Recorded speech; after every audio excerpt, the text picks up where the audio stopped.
Hello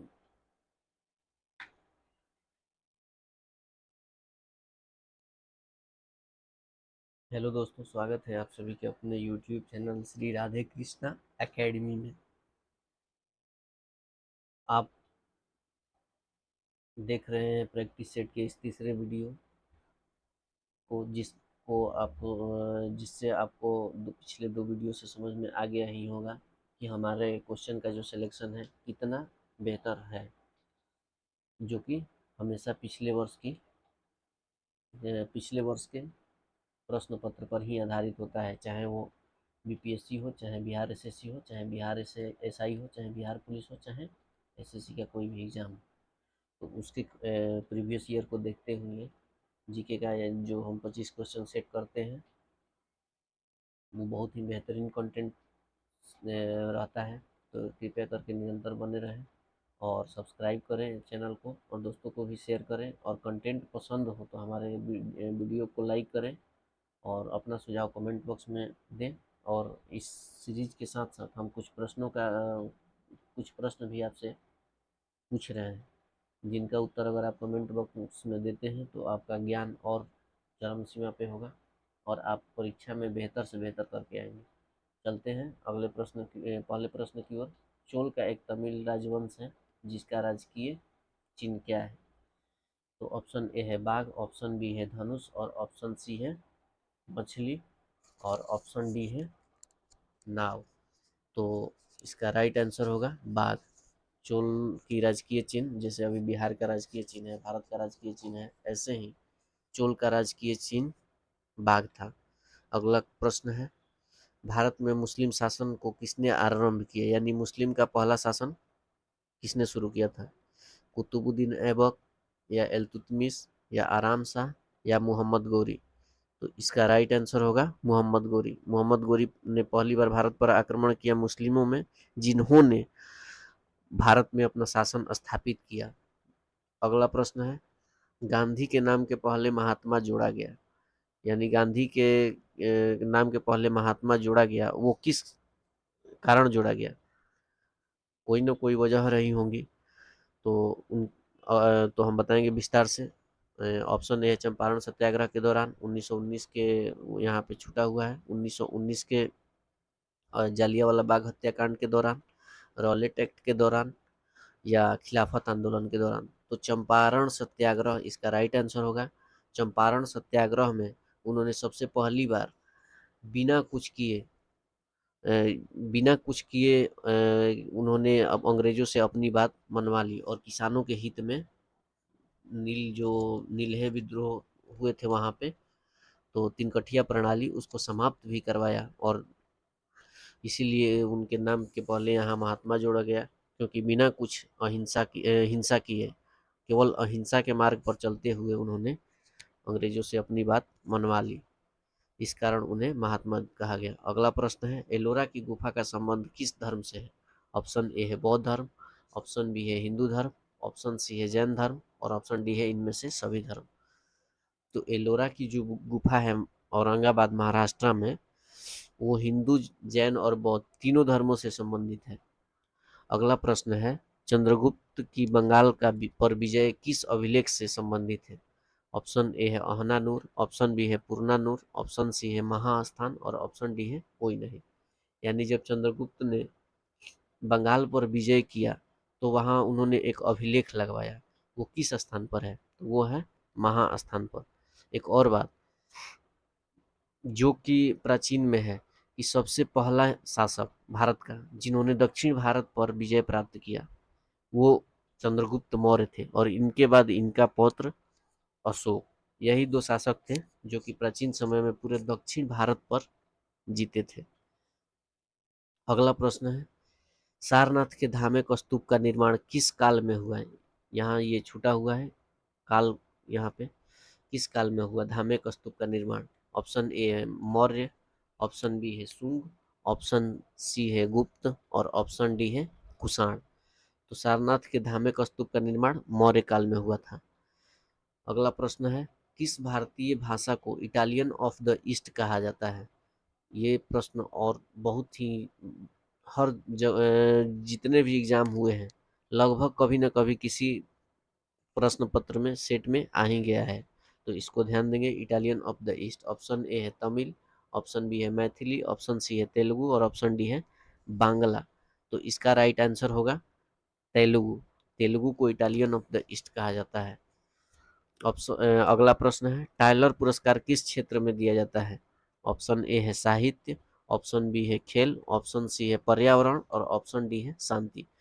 तो Tyler जो पुरस्कार है, ये पर्यावरण को संरक्षण करने में और विशेष महत्वपूर्ण योगदान देने के लिए ये पुरस्कार दिया जाता है, ताकि लोग प्रोत्साहित होकर और पर्यावरण के संरक्षण में विशेष योगदान दें। तो इसका राइट आंसर होगा पर्यावरण। अगला प्रश्न है, लव, स्मेश, सर्विस किस खेल से संबंधित शब्द है? यानी ये जो टर्मावली है, ये कौन सा खेल से है? Option A lawn tennis, option B है गोल्फ, ऑप्शन सी है हॉकी और ऑप्शन डी है फुटबॉल। तो इसका राइट आंसर लॉन टेनिस होगा। एक बार देख, अच्छे से देख लें। लॉन टेनिस इसका राइट आंसर होगा। लव, स्मैश और सर्विस, ये सब जो शब्दावलियां हैं, ये किसी न किसी एग्जाम में हर बार पूछ लेती है। अगला प्रश्न है, संविधान सभा की किस समितियों की अध्यक्षता जवाहरलाल नेहरू ने नहीं की थी? शब्दों को गहराई से देखेंगे। देखिए, सबसे पहले नहीं की थी दिया है, यानी इसमें छांटना है कि कौन नहीं किए थे अध्यक्षता। ऑप्शन ए है संघ शक्ति समिति, ऑप्शन बी है संघीय संविधान समिति, ऑप्शन सी है प्रांतीय संविधान समिति, ऑप्शन डी है प्रारूप संविधान की जांच के लिए विशेष समिति। इसका राइट आंसर होगा प्रांतीय संविधान समिति। इसका अध्यक्षता नहीं किए थे। तो आप बताइएगा कमेंट बॉक्स में कि इसका अध्यक्षता कौन किए थे। और जो जो इन्होंने अध्यक्षता की है, वो बहुत बड़ा इंपॉर्टेंट प्रश्न बन सकता है परीक्षा में। तो इसे आप विशेषकर ध्यान दे, इसे एक कॉपी में लिख लेंगे और याद भी कर लेंगे। बढ़ते हैं अगले प्रश्न की ओर। अगला प्रश्न है, सिखों के लिए पृथक निर्वाचन की व्यवस्था की गई थी। सिखों के लिए पृथक निर्वाचन की व्यवस्था किस अधिनियम के तहत की गई थी? ऑप्शन ए 1892 के अधिनियम द्वारा, ऑप्शन बी है 1909 अधिनियम द्वारा, ऑप्शन सी है 1919 अधिनियम द्वारा, ऑप्शन डी है 1935 के अधिनियम द्वारा। तो पहले बताइए कि पृथक निर्वाचन क्या होता है? एक रिजर्व्ड, यहाँ देखिए ये एक स्पेसिफिक हो गया। पहले इसका आंसर देख लेते हैं। तो इसका राइट आंसर होगा 1919 के अधिनियम द्वारा। अब देखिए पृथक निर्वाचन किसे कहते हैं, जो कि 1919 के द्वारा अधिनियम के द्वारा सिखों के लिए अलग किया गया था। तो पृथक निर्वाचन होते हैं, एक होता है रिजर्वेशन, ये रिजर्वेशन क्षेत्र हो गया, जैसे यही क्षेत्र हो गया, इसमें पृथक निर्वाचन और रिजर्वेशन कैसे कहेंगे?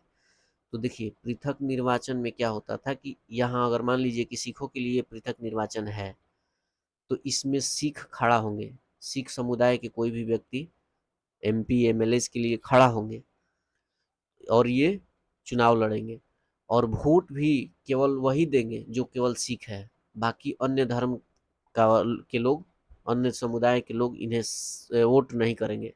तो केवल खड़ा भी वही होंगे सिख वाले और वोट भी सिख वाले देंगे। ये अंग्रेजों की नीति थी।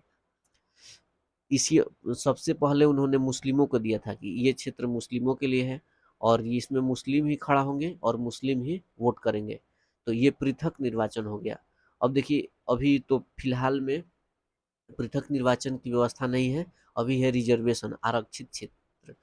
तो आरक्षित क्षेत्र क्या हुआ कि यहाँ से तो खड़ा केवल वही होंगे, यानी चुनाव में चुनाव लड़ेंगे केवल वही।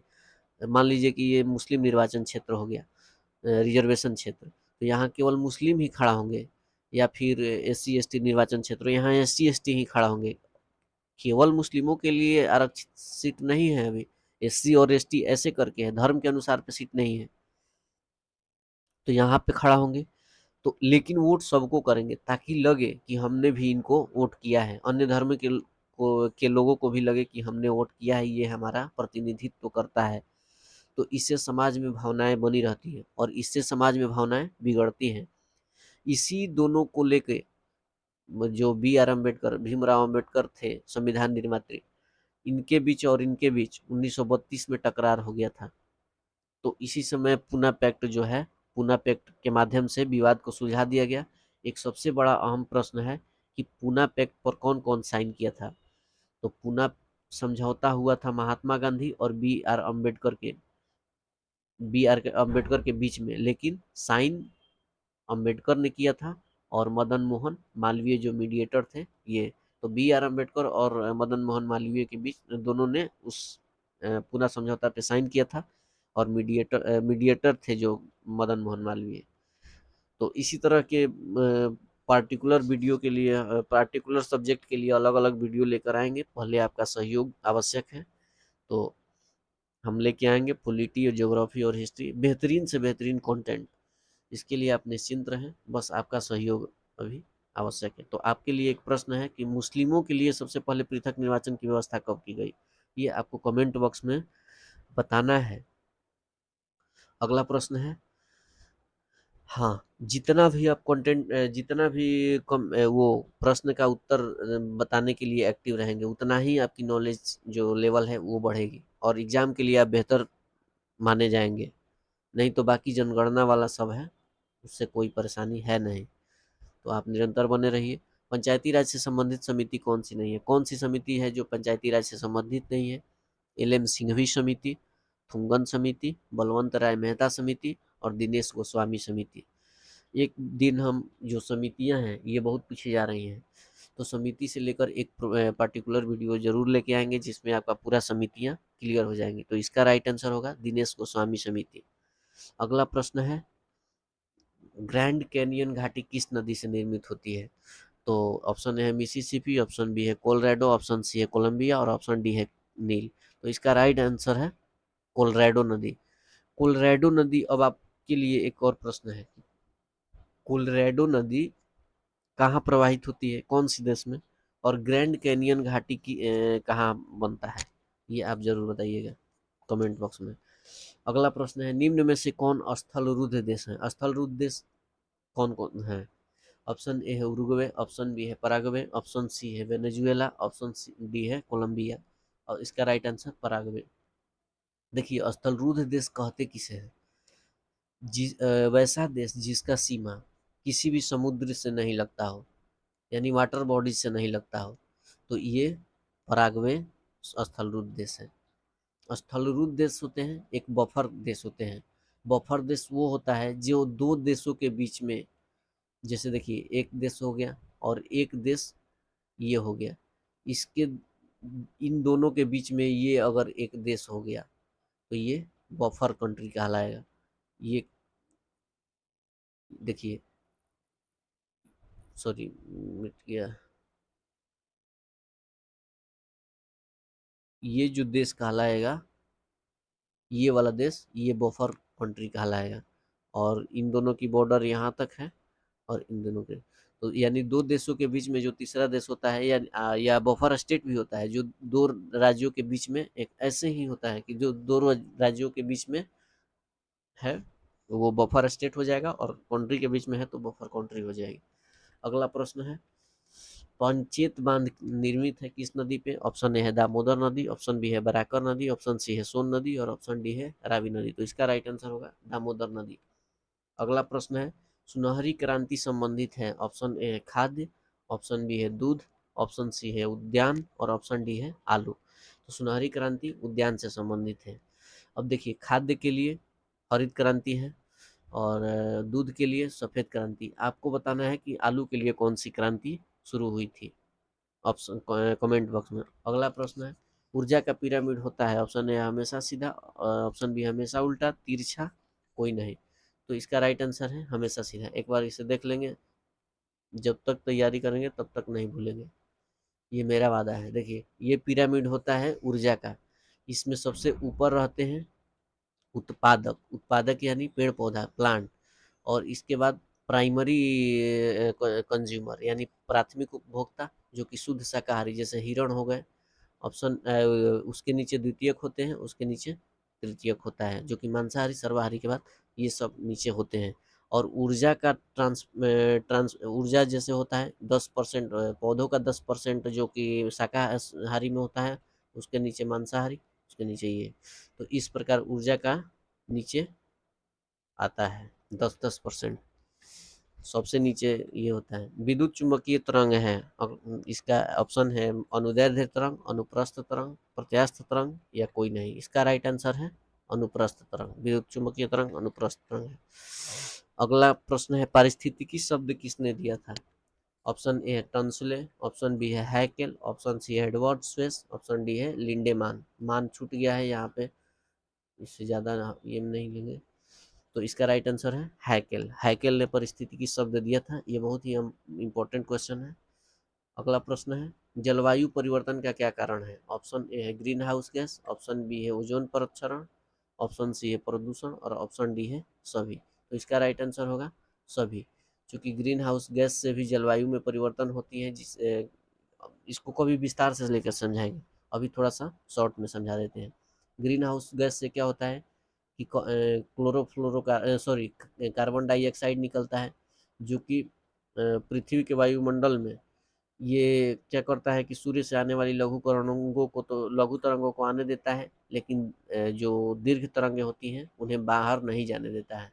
तो जब बाहर नहीं जाएगा तो ये सारी जितनी लाइट आएंगी, ऊर्जा आएगा और ये पृथ्वी के वायुमंडल में विद्यमान रहते हैं, जिससे पृथ्वी का ऊर्जा बहुत ही अत्यधिक गर्म हो जाता है और ग्लेशियरों पिघलने लगते हैं और मौसम का जलवायु का परिवर्तन होने लगता है। ओजोन क्षरण से क्या होता है, ओजोन का लेयर अगर क्षरण हो जाएगा तो इससे जो है कि परावैंगनिक किरणें आने लगती है और ये हमारे जलवायु में बाधाएं उत्पन्न करेंगी। और प्रदूषण तो आप जानिए रहे हैं प्रदूषण कितना खतरनाक है। तो ये हो जाएगा सभी। अब आपके लिए एक प्रश्न है कि जलवायु और मौसम में क्या अंतर है, ये कमेंट बॉक्स में बताइएगा। अगला प्रश्न है बुग्याल और प्यास घास के मैदान किस प्रदेश में पाए जाते हैं? उत्तराखंड, जम्मू कश्मीर, हिमाचल प्रदेश या असम। तो इसका राइट आंसर है उत्तराखंड।